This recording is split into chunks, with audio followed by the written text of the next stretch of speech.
जदयू के मुखिया एवं बिहार के निवर्तमान मुख्यमंत्री नीतीश कुमार आज अपने उम्मीदवार के लिए चुनावी जनसभा को संबोधित करने राजापाकड़ विधानसभा क्षेत्र के देसरी एसपीएस कॉलेज मैदान में हेलीकॉप्टर से पहुंचे। उनके साथ वरिष्ठ नेता अशोक चौधरी भी मौजूद थे। नीतीश कुमार ने अपने महनार उम्मीदवार उमेश सिंह कुशवाहा और राजापाकड़ उम्मीदवार महेंद्र राम के लिए भाषण देते हुए कहा कि 2005 के पहले बिहार की क्या स्थिति थी और आज क्या स्थिति है, यह किसी से छुपा नहीं है। शिक्षा के क्षेत्र में छात्राओं को इंटर पास करने पर 10,000 और ग्रेजुएट होने पर 25,000 रुपये की प्रोत्साहन राशि दी जाती है, जिसे अब अगली बार इंटर पास छात्राओं को 10,000 से बढ़ाकर 25,000 और ग्रेजुएशन पास करने वाले छात्राओं को 25,000 से बढ़ाकर 50,000 रुपये प्रोत्साहन राशि देने का उन्होंने वादा किया। साथ ही उन्होंने यह भी कहा कि अगली सरकार में हम हर गली और नली तक सोलर लाइट की व्यवस्था करेंगे, जो हमारा इस चुनाव में आप सभी से वादा है।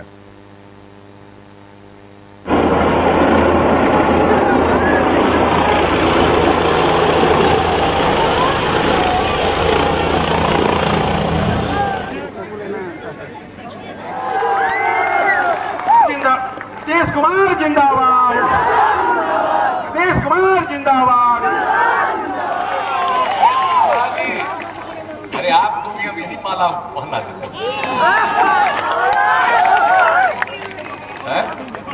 है और एक वोट तीर छापर अपने उम्मीदवार भाई महेंद्र राम जी को एक वोट देकर उनको अपना आशीर्वाद स्वरूप देने का काम करिए। और मैं सहयोगी जो हमारे अभिभावक और साथी जो हमारे क्षेत्र से भी आए हैं चुके हैं, और आप लोग ने जो मुझे 2015 में सेवा करने का मौका दिया, मैं पूरी सफलता के साथ जिम्मेदारी के साथ मैंने निर्वहन करने का प्रयास किया है। और जो छोटी मोटी कोई भूल हुई होगी या त्रुटि कोई होगी तो मैं क्षमा चाहेंगे। मैं यहाँ राजापाकड़ विधानसभा क्षेत्र में अपने प्रत्याशी एनडीए प्रत्याशी जदयू से और छोटा जो भी काम है, चाहे पुल पुलिया का है, इस क्षेत्र में भी बहुत विकास हुआ है। और मैं आपको बताना चाहूंगा, आपसे आग्रह करता हूं कि जो भी दिया गया है, जो भी योजना सारे माननीय मुख्यमंत्री जी के निर्देश पर जो भी हुआ है, सरकार के निर्देश पर सभी काम हुआ है। आज मैं आपसे कहने के लिए आया हूं महनार विधानसभा क्षेत्र के साथ साथ राजापाकड़ विधानसभा क्षेत्र से के मतदाता मालिकों से कि आज आपके सामने कोई प्रतिद्वंदी नहीं है। और जो 15 साल जो विकास बनाम विनाश का दलितों अनुसूचित जाति जनजाति का बजट था, और आज माननीय नेता ने अपने कुशल नेतृत्व में इस प्रदेश में 1,700 करोड़ का बजट दलितों अनुसूचित जाति जनजाति का करने का काम किया। उसी तरह से इस प्रदेश में अति पिछड़ा का कोई विभाग नहीं था। लोग लंबे समय तक इस प्रदेश में पिछड़ों और अगरों की राजनीति करके इस प्रदेश में शासन किए, लेकिन अति पिछड़ों का इस प्रदेश में कोई देखभाल करने वाला नहीं था। माननीय नेता ने 2006 में इस प्रदेश में अति पिछड़ा विभाग का निर्माण किया। ऊपर उठिए, कब तक हम जात पात के फेर में पड़े रहेंगे? कब तक हम ऊंचा अगली और पिछड़ी जाति के फेर में पड़े रहेंगे? कम से कम एक व्यक्ति ऐसे आया है जो सभी को लेके चल रहा है और 21वीं सदी का बिहार का सपना देखा है। जब तक हम बिहार को, माननीय नेता ने सपना देखा है 21वीं सदी के बिहार का, और उन्होंने ये वचन लिया है कि जब तक हम बिहार को अपने उसके चरम उत्कर्ष पर नहीं पहुंचाएंगे, तब तक हम शांत नहीं बैठेंगे। इसीलिए आइए उनके सपनों को साकार करने के लिए आने वाले 3 तारीख को राजापाकड़ विधानसभा से और महनार से हमारे भाई उमेश कुशवाहा और महेंद्र राम जी को भारी मतों से जिता करके नीतीश कुमार की विचारधारा को मजबूत करने का काम कीजिए। नीतीश कुमार के जो ताकत है जात पात से ऊपर उठकर पिछड़ों को, और जो बड़ी आबादी इस प्रदेश में महिलाओं की है, आधी आबादी, उसको सशक्त करने का काम किया, उनको सामाजिक, आर्थिक और राजनीतिक रूप से मजबूत करने का काम किया। जो नेता बड़ा होता है वो चाहता है कि पूरा प्रदेश को हम एक साथ लेकर के चले और प्रदेश को आगे बढ़ाने का काम किए। जो प्रदेश 3.3 के विकास दर पर रेंग रहा था, और 12.5 के विकास दर पर बिहार है। पूरे हिंदुस्तान में इनके 15 साल के कार्यकाल में डबल डिजिट में विकास दर को पाने का काम बिहार कर रहा है, और सबसे तेजी से विकास दर के साथ आपको शासन करने का। 15 साल तक आपने शासन किया, भ्रष्टाचार की चरम सीमा पर को पहुंचाने का काम किया। हमारे नेता 10 साल केंद्र में मंत्री रहे, 15 साल बिहार में मुख्यमंत्री रहे आपके प्यार और आशीर्वाद से, लेकिन प्रदेश में एक धूर जमीन खरीदने का काम माननीय नेता ने नहीं किया। बेटा का मुंह नहीं देखने देता है, और दूसरे तरफ अपने बहनोई निर्मल को ला करके देता है। यही एनडीए के सरकार ने माननीय मुख्यमंत्री जी के कृपा से यहाँ के उनके भाई बने, सांसद बने, सांसद बनकर के गए, 2 साल हो गया उनका दर्शन नहीं हुआ और फिर यहाँ से उनके बहनोई आए हैं। लगता है जैसे राजा पाकर और हाजीपुर का गुलाम हो गया है और जिसको उम्मीदवार बनाएंगे हम लोग जिताते चले जाएंगे। कभी नहीं देख रहे हैं, बहुत अंधा होता है, उसको विकास दिखाई नहीं देता है। हम किस पार्टी में थे? 12.8% के दर से विकास का दर हर साल बढ़ा और प्रति व्यक्ति आय में वृद्धि 10.5% के दर से।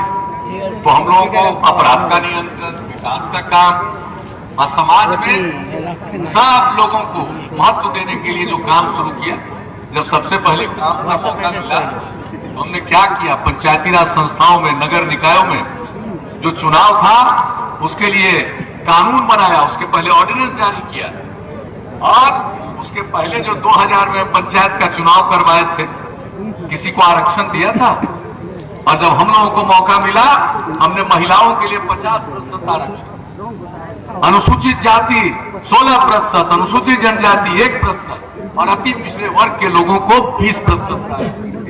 कितनी बड़ी संख्या में जनप्रतिनिधि, 3 चुनाव हो गया। ही गरीब गुरबा लोगों के कंधे पर रख के बंदूक चलाता था और जब हम लोगों ने लोगों को जनप्रतिनिधि बनाना शुरू किया, अब कोई इस तरह का तबका अपना कंधा देने को तैयार नहीं है किसी को बंदूक चलाने के लिए। तो ये परिवर्तन जो लाना शुरू किया, इसके चलते अपराध पर कितना नियंत्रण। अब कितनी महिलाएं जनप्रतिनिधि है, पहले न के बराबर, और हम लोगों ने मौका, हम लोगों को मौका, सोलर स्ट्रीट लाइट लगवा देंगे रास्ता भर में। घर का बिजली बंद कीजिएगा और बाहर पूरा का पूरा उजाला रहेगा, किसी को निकल के जाने में कहीं दिक्कत नहीं होगी। ये काम करेंगे और जो पता चलेगा क्या जांच करना है, ये सब चीज होता रहेगा। लेकिन इसके साथ साथ हमने जो अध्ययन किया, जो हम लोगों के यहाँ पशुपालन बढ़ता जा रहा है, अच्छी बात है, लेकिन पशुओं के इलाज का उतना अच्छा प्रबंध नहीं है। इसलिए हमने सोच लिया कि 8 से 10 पंचायत में पशु चिकित्सालय बना देंगे और हर गांव में नई टेक्नोलॉजी के सहारे संपर्क का स्रोत बना देंगे। अगर किसी का जानवर भी उसको बुखार लगेगा, बीमार होगा, तुरंत उसकी सूचना चिकित्सा। लोगों के यहाँ पशुपालन बढ़ता जा रहा है, अच्छी बात है, लेकिन पशुओं के इलाज का उतना अच्छा प्रबंध नहीं है। इसलिए हमने सोच लिया कि 8 से 10 पंचायत में पशु चिकित्सालय बना देंगे और हर गांव में नई टेक्नोलॉजी के सहारे संपर्क का स्रोत बना देंगे। अगर किसी का जानवर भी उसको बुखार लगेगा, बीमार होगा, तुरंत उसकी सूचना चिकित्सालय को मिलेगी, वहां से चिकित्सक आएंगे और इलाज करने के लिए जो पशुओं के लिए दवा की जरूरत होगी वो राज्य सरकार ही उपलब्ध करा देगी, ताकि लोगों के पशुपालन का भी काम हो। तो एक एक काम हम लोग करेंगे। हर प्रकार से परिवार है, पति पत्नी बेटा बेटी, और मेरे लिए पूरा बिहार एक परिवार है और हम पूरे बिहार की सेवा करने में। और सोच लीजिए अपराध पर कितना नियंत्रण हुआ। केंद्र सरकार के द्वारा जो प्रकाशित होता है हर वर्ष, सबसे हाल में जो आंकड़ा प्रकाशित हुआ है पूरे देश के अन्य सभी राज्यों के बारे में, इतनी आबादी का इतना बड़ा राज्य, अब वैसे तो कोई कह नहीं सकता है कि सबको ठीक कर दीजिएगा, कुछ आदमी तो गड़बड़ करने वाला है ही, बाया दाया इधर उधर करने वाले लोग होते हैं। तो सब के बावजूद बहुत हद तक अपराध पर नियंत्रण करने के बाद अब बिहार 23वां नंबर पर देश में आ गया। इतनी बड़ी आबादी का राज्य, इतना बड़ा राज्य, अब 23वें नंबर पर अपराध। पहले कहां विकास होता था? हमारे कार्यकारी अध्यक्ष अशोक चौधरी जी ने आपको बता दिया क्या बजट था उन लोगों का। 15 साल का मौका मिला, जाके अंत में उनके 15वें साल में बजट कितना था? 24,000 करोड़ रुपए से भी कम का बजट होता था। और हम लोगों को आप लोगों ने काम करने का मौका दिया, बढ़ता गया, अब 2,11,000 करोड़ का बजट हो चुका है। तो हम लोगों ने सेवा किया और आपको मालूम है विकास दर कितना बड़ा है, ताकि लोगों को काम करने का और ज्यादा अवसर मिले। ये सब काम तो करेंगे ही। और एक बात जान लीजिए, अगली बार मौका मिलेगा तो हर खेत तक सिंचाई के लिए पानी पहुंचवा देंगे। हम लोगों का ये भी संकल्प है, ये भी हम लोगों का। तो एक एक काम हम लोगों को करने का, और आगे मौका दीजिएगा तो एक बात और जान लीजिए कि अभी तो हर गांव को सड़क से जोड़ ही रहे हैं, लेकिन इसके बाद अगली बार गांव गांव से सड़क लेते हुए महत्वपूर्ण जगहों पर जाने के लिए नया नया रोड बनाएंगे, ताकि लोगों को और सुविधा हो जाए। कोई भी काम करना चाहे, आना जाना चाहे, उसमें लोगों को सुविधा, और सबका देखभाल तो होगा ही। और शहर में बाजार का जान लीजिए, सड़क का चौड़ीकरण तो कर ही रहे हैं, लेकिन शहर और बाजार में सब जगह बाईपास बनवाएंगे, और जहां बाईपास का जमीन नहीं मिलेगा वहां पर ऊंचा और रोड बनवा देंगे, फ्लाईओवर बनवा देंगे। ये सब मौका दीजिएगा तो सब काम। और स्वास्थ्य के लिए और काम करना चाहते हैं तो उनको काम सिखाना, कंप्यूटर पर काम करना सिखाना, व्यवहार कौशल कैसे व्यवहार करना चाहिए, संवाद कौशल कैसे संवाद करना चाहिए, ये सब के लिए जो हम लोगों ने कुशल युवा कार्यक्रम शुरू किया, 10 लाख युवक युवतियों ने इसकी ट्रेनिंग ले ली। ये सब काम, महिलाओं को 35% का आरक्षण सरकारी सेवाओं में और पुलिस बल में।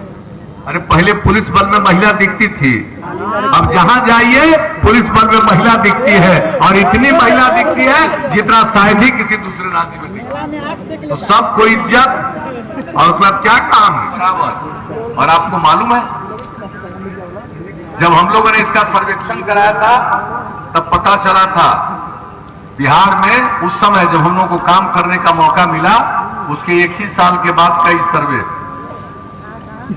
9वीं क्लास में पढ़ने वाली लड़कियों की संख्या पूरे बिहार में, इतना बड़ा राज्य, 1,70,000 करोड़ से भी कम। और अब लड़के और लड़कियों की संख्या हाई स्कूल में भी बराबर हो गई। और इस बार खुशी की बात है, जब मैट्रिक की परीक्षा हुई उसमें लड़की की संख्या लड़का से भी थोड़ा ज्यादा ही थी। अब इतना बड़ा परिवर्तन आया, अब सोच लीजिए। और लड़कियों में, महिलाओं में जागृति लाने के लिए हमने जो जीविका समूह का गठन किया, विश्व बैंक से कर्ज लेकर के काम शुरू किया। 10 लाख जीविका समूह बनाने का लक्ष्य पूरा हो गया। 1 करोड़ 20 लाख से भी ज्यादा महिलाएं जुड़ गई उससे। और अब कितनी जागृति आई है महिलाओं में, कितना काम वो जानती हैं, और पुरुष और स्त्री सब काम कर रहे हैं। अब इसीलिए समाज आगे बढ़ रहा है, जो विकास दर है वो बढ़ रहा है, आमदनी बढ़ रही है। ये सब काम हम लोगों को जब मौका दिया आप लोगों ने, हमने करने की कोशिश की है। और उसके बाद बताइए, विकास का काम, स्वास्थ्य के क्षेत्र में काम, सड़क के लिए, पुल पुलिया के लिए कुछ कहने की जरूरत? कोई सड़क था, कोई चल पाता था? और अब आज देख लीजिए, हम लोगों ने तय किया हर गांव को सड़क से जोड़ेंगे, हर शहर के सड़कों का उत्थान। जब काम संभाला हमने 2005 के नवंबर में, हमने 2006 में लक्ष्य रखा। कुछ सामूहिक स्तर पर काम चल रहा, और इस तरह से हर घर तक पक्की गली और नाली का निर्माण, ये सब काम किया। तो आप बताइए, जब मौका मिला हम लोगों ने ये सब काम किया है। और हम तो सब दिन कहते हैं, आज जितने प्रकार की बीमारी होती है, अगर खुले में शौच से मुक्ति मिल जाए और पीने के लिए स्वच्छ पानी मिल जाए, तो जितनी बीमारी आज होती है 90% बीमारियों से छुटकारा मिल जाएगा। इसको ध्यान में रख करके हम लोग जो काम कर रहे हैं, एक दिन हम चैन से नहीं बैठे, हम छुट्टी कभी नहीं लिए हैं। और लोगों को तो मौका बहुत मिला, कोई अंदर गए, पत्नी को बैठा दिया, काम कुछ किया ही नहीं, कोई काम नहीं किया। और हम लोग रात दिन काम नहीं करते। और जान लीजिए, हम कितने काम की आपको चर्चा करें। जो पशुओं के लिए दवा की जरूरत होगी वो राज्य सरकार ही उपलब्ध करा देगी, ताकि लोगों के पशुपालन का भी काम हो। तो एक एक काम हम लोग करेंगे, हर प्रकार से समाज के उत्थान के लिए, आगे बढ़ाने के लिए और लड़कियों के लिए भी जान लीजिए, अगर इंटर पास करती है तो 10,000 रुपया, और अगर ग्रेजुएट हो जाती है तो 25,000 रुपया देने का। अब अगली बार वो सरकार बनेगी तो अब जब इंटर पास करेगी उस लड़की को देंगे, तभी तो आगे चलेगा, मिलकर के आगे चलेंगे। इसलिए हम आप सब लोगों को यही कहेंगे जो हमने पहले भी कहा कि आपस में प्रेम का, भाईचारे का, सद्भावना का माहौल रखना चाहिए। मिलजुल कर चलेंगे, बिहार को और आगे बढ़ाएंगे। हम आपके बीच में आए हैं कहने के लिए, तो अब क्या उम्मीद करके जाए? क्या हालत है यहाँ? शाम होते कोई घर से बाहर निकलता था, कितनी अपराध की घटनाएं घटती थी, कितना अपहरण होता था। क्या मौका इतना दिन मिला और कहीं कोई काम नहीं किया? और हम लोगों को जब काम करने का मौका मिला तो हम लोगों ने 50,000 और आगे बढ़े, और जब पुरुष और स्त्री सब मिलकर के काम करेंगे तो बिहार बहुत आगे बढ़ेगा, नई ऊंचाइयों को प्राप्त करेगा। तो हमारा काम तो आपकी खिदमत करना है, आपकी सेवा करना। समय पर हर समय सड़क की मरम्मत का काम करते रहना पड़ेगा। अगर कोई ये काम नहीं करेगा, अगर लोग शिकायत करेंगे तो न सिर्फ सड़क की मरम्मत होगी बल्कि जो इसके लिए जिम्मेवार है उस पर कार्रवाई भी होगी। तो हर तरह का काम कर रहे हैं, एक एक चीज को बढ़ा रहे हैं। और आप बता दीजिए, उसके बाद जब मौका मिला, पहला 5 साल में काम किया, उससे भी ज्यादा दूसरा में, और तीसरा में तो और रात दिन एक किए हुए हैं।